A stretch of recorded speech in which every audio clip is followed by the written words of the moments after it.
Welcome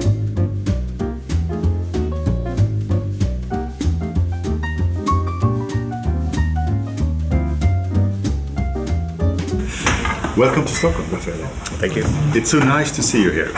This is Raffaele, one of the main players in Amarone, in the Amarone business.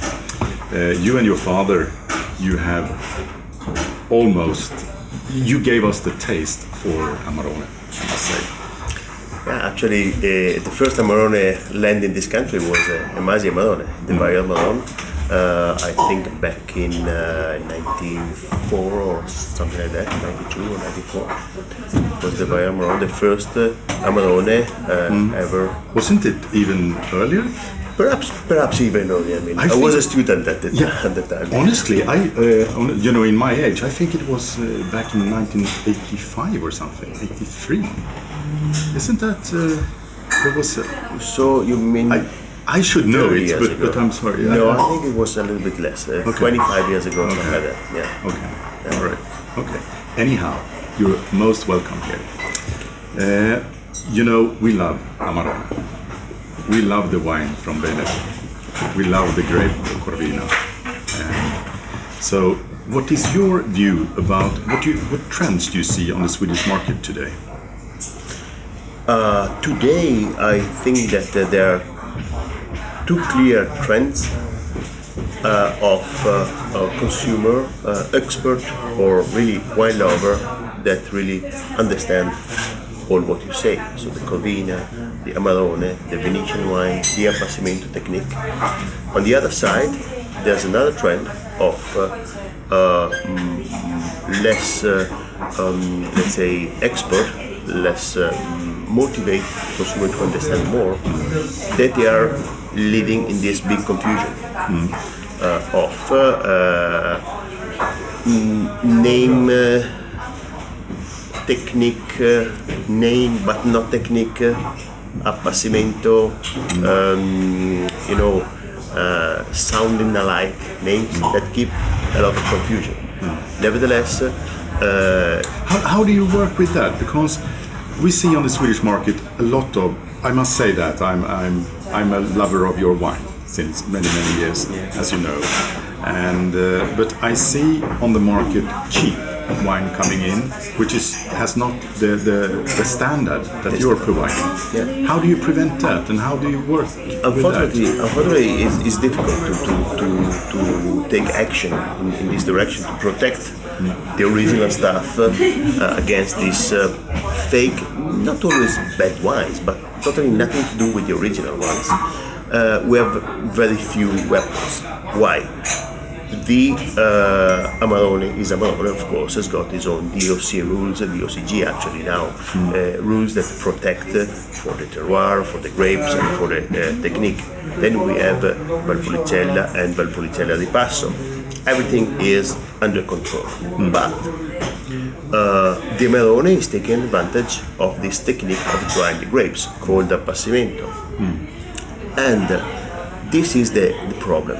When someone calls a wine with the name of a technique, calling a wine appassimento, there's no rules there, And this is a little bit funny because on our market here in Sweden, we see appassimento even not coming from Italy. Yeah, which is incredible. Even not having dried grapes inside sometimes. Exactly. Just take a name that sounds well and sells well. We try to inform the Swedish consumers in articles and so on. But if you have some short advice for the consumer, what should they look for? I would say go for the brands. Yes. The brands that really are and of really course brands. Masi. And of course Masi, and go for the original. Yes.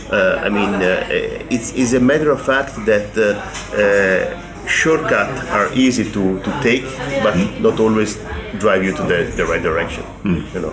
And of course, even another quick advice for the consumer is to rely on the brand and even have a look at the price. You cannot have wine with that kind of work behind of drying the grapes. By the way, drying the grapes, you lose some juice.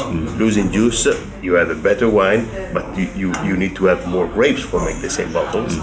And therefore, a very cheap wine with appassimento. Okay, They are not really it can't be the real thing. Of course. No, it's a fake. Absolutely. What is the trend in Italy for the Amarone and the appassimento? Is strong. Is a strong phenomenon in Italy as well. But it has. Correct me if I'm right or wrong. The trend it started a little bit earlier here in my country than in Italy for the big boom for Amarone. Or yes and no. I mean, it's difficult, totally different environment. You know, Italy being the Italian wine being a regional stuff, we have to imagine that if you go in Brolo, you won't find that much Amarone, and the people won't drink that much Amarone, Exactly. and even people visiting Brolo area won't drink too much Amarone because they are there for something else. So I'm referring more on the trend on the more touristic and more international cities of Italy, Milan, Rome, Venice, even Florence, Verona, why not? But Verona is our homeland. So in this kind of cities you can notice this phenomena of increased interest into the Amarone, into the category of Venetian wines made out with or without appassimento. And that is driven both by the quality itself of the wine that I always say plays a different keyboard than the normal wines. Amarone is definitely, as a matter of fact, is different. And price-wise, if we compare price and price-wise, it's quite interesting for the viewers. A bottle of real good Masi Amarone, isn't it even less expensive here in Stockholm than in when I buy it in Enoteca? Absolutely, absolutely, yeah. And I don't think the viewers are really aware of that. Is among the lowest price than you can find in Italy. I mean, of course, in Italy we have a different system of distribution and very confused, very Italian, you know, and that doesn't help. That's what we like. Yeah, of course, Italy, of course. But I think that even the popularity of Amarone in Italy is even driven by tourists that are coming to Italy, are asking for the original Italian things, and therefore there's a sort of internal request coming from outside.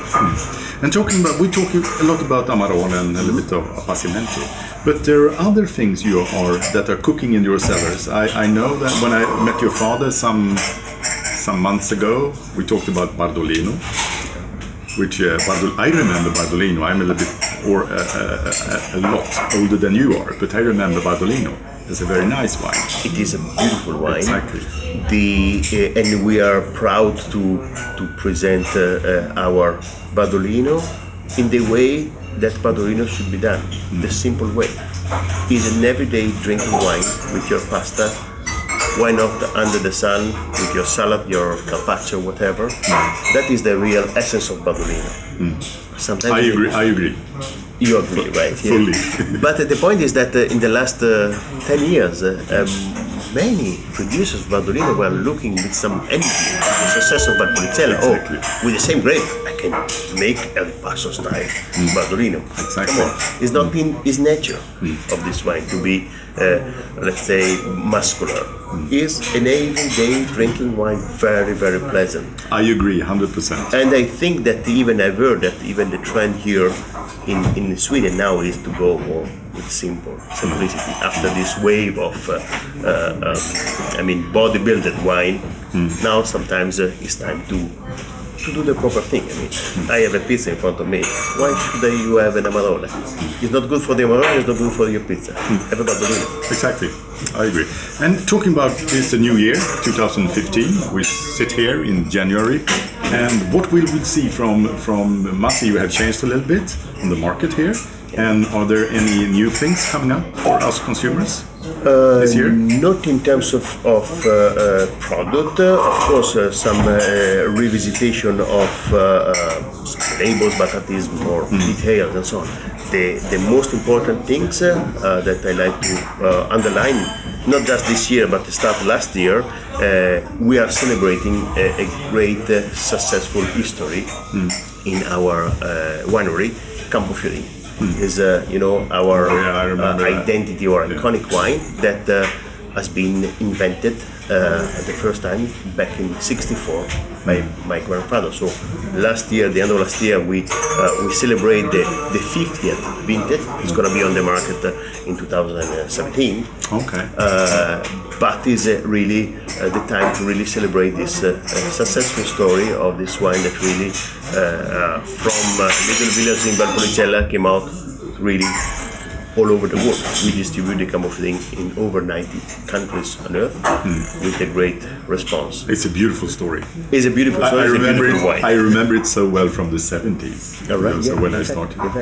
But talking about the future, could we go back a little bit? Could you tell us very short about the last vintages? If we start with 2000, what we see, 2012. How is that for the consumer? So for the one 2012 was a good vintage, not outstanding. Was a nice one. Of course, then depends a lot. You know better than me what the wines are we talking about, because. In the Valpolicella, we have a sort of 2 seasons every vintage. The one on the plants that can give you great grapes to make a great Valpolicella, and then you have the 3 or 4 more months in the drying loft. Exactly. And it is important as much as the previous time, where you have this grape drying slowly in the right condition to give you a beautiful Amarone. So, of course, the very important is the first phase into the vineyards. And is when you create the condition of the grapes to be suitable for go under the process of appassimento, having nice loose bunches where the air can go through the berries and do the drying grapes. And 2012 was a regular vintage in terms of quantity, in terms of quality. Well achieved the right amount of appassimento, so it was a good one. 2013 as well was a little bit less in quantity, like a 15% less of the normal. We had because due to the lot of rainfall during the spring, and so we have a lot of loss of flowers. Okay, yes. That leads to, of course, reduce your quantity of production in terms of berries, but at the same time, the quality is better. Exactly. Yeah, for both the reasons. You have less berry, but even more loose bunches. Because if you lose some flower, it means less berries, and therefore better grapes for the drying. And talking about 2014, we read in the papers. Yeah, we written about it's been. It has been challenging. It has been challenging in the terms that, of course, we didn't have summer. You get our summer. Yeah, we had a beautiful summer here. Of course. And so we don't have a good summer at all. We had no high temperature, lot of rainfall and so on. So the grapes was really in sometimes in difficult condition, especially in the one on the flatland, where was much better in the hillside area. Okay. Why? Because you have much more exposed to the wind coming from the Dolomites. The good producers with good vineyards making fairly good Amarone and appassimento, but the bad ones. So there's a big difference between the good ones and the ordinary ones. I would say that there's a big difference by the flat and the hillside. Exactly. But that's been always like that. Yes. And the point, I'm not so sure that all the viewers understand this. That is the point. Difference. But the point is even our DOC doesn't see that. Exactly. Doesn't want to see that. That is the really. I'm sorry to tell that, but it's totally wrong not to take into due consideration the big difference that anybody can understand that from hillside with more exposure to the sun, with less production, you have a better quality. Great. But many of the big drivers for the DOC have a lot of land on the flatland. Or yeah, you say that. yes, I think that's a fact. Yeah. Okay, so of course there is a struggle within the DOC. Absolutely. I understand that. Absolutely. But I really want to encourage the viewers to go for quality. Yeah. Pay some more kroner for a bottle. We have 3 wines here that we're going to taste together. I would say that they represent the identity of Masi. Those 3 wines. So do I think. Good choice. And the first wine? The first wine is Campofiorin. Actually, is our pride. Is a wine that create a category. Is the first original ripasso style wine. Nowadays, no more ripasso because we update the technique how to make this wine, but it's definitely the original kind of style of wine. Has been created 50 years ago by my grandfather and at that time the enologist Nino Franceschetti, having this clever idea to use the skins after the fermentation of the Amarone. And all people in my age remember this because that was a breakthrough on the Swedish market. I remember it so well. Shall we taste it? Of course. As I said, through the years we updated technique. We are not using anymore the lees of Amarone, but using fresh dried grapes. I mean, unfermented dried grapes, in order to have a clean palate and a more fresh and drinkable product.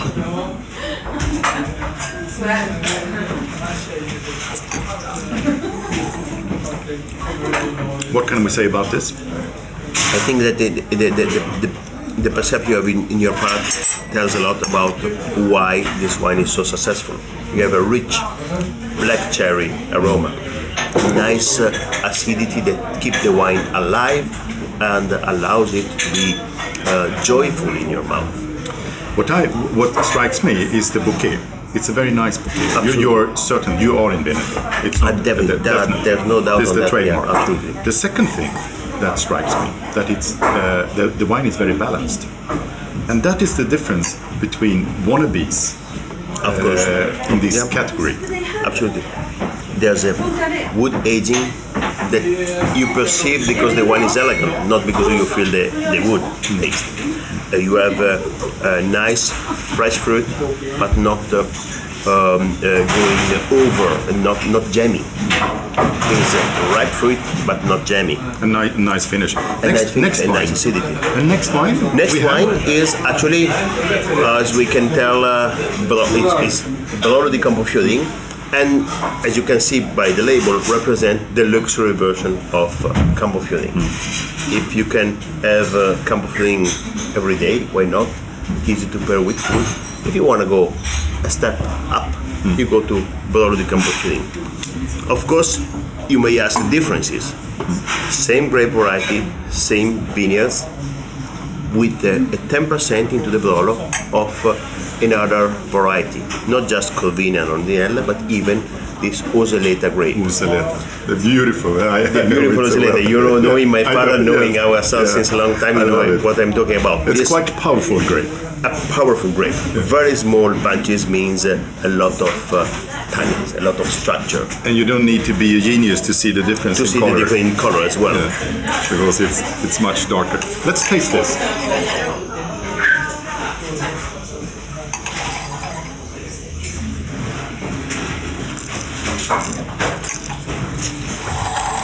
I think it's very clear even here. He is the brother of Campofiorin that put on a suit and a tie in this way. Still the same kind of family, same kind of friendship in your mouth, with more elegant, more finesse, a little bit of more body as well, of course. A little bit more body, more body.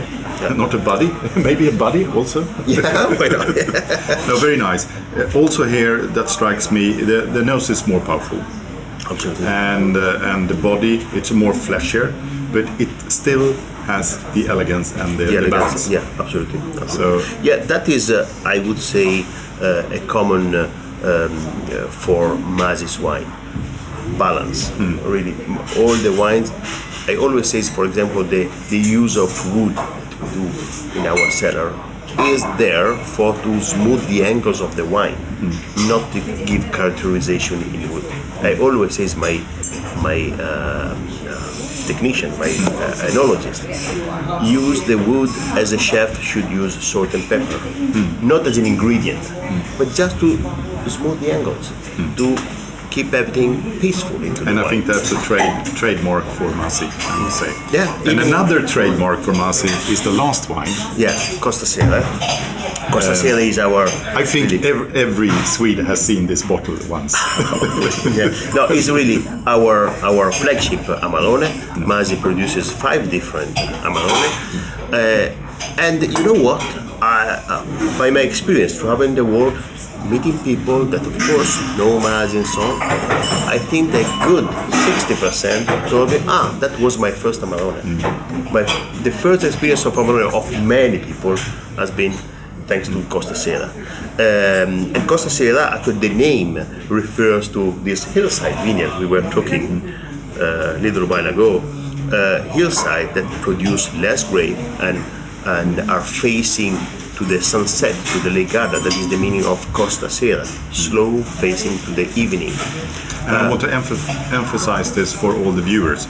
It's important where the grapes come from. Absolutely, absolutely. For the Amarone. So remember that. hillside, less production, better exposure to the sun, and more protect from the Dolomites cold winds. Actually, Dolomites are protecting Valpolicellas from the winds coming from Sweden, right? But even are facing to south, so with the more light from the Lake Garda closely, but from the sea, from the Adriatic Sea.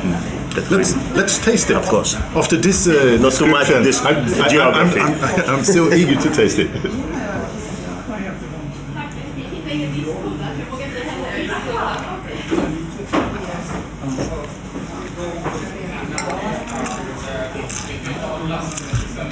It's not my quote, it's from a very important renewed critics in US. Robert Parker is a gentle giant.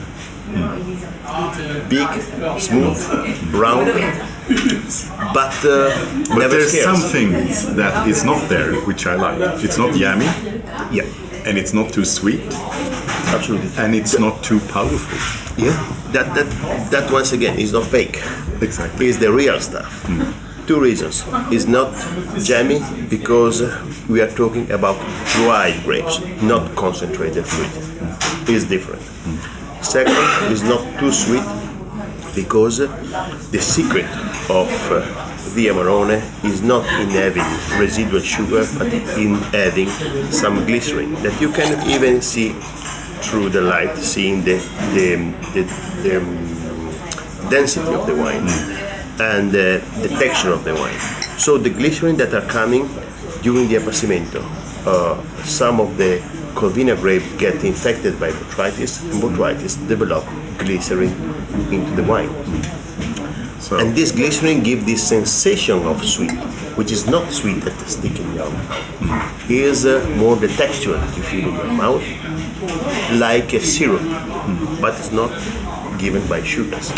and I agree because I have the aftertaste in my mouth now. So it's elegant and it's powerful and dry. And actually, at the end of the day, the residual sugar in the long-lasting wine like Amarone can last in your cellar for 30 plus years. If it's too rich in residual sugar, it's not a good stuff because sugars are the first element in the wine to get oxidized. So high level of sugar in the Amarone means a shorter shelf life. Okay, that's right. Raffaele, thank you, and Thank you. salute. Cheers. Skål! Skål.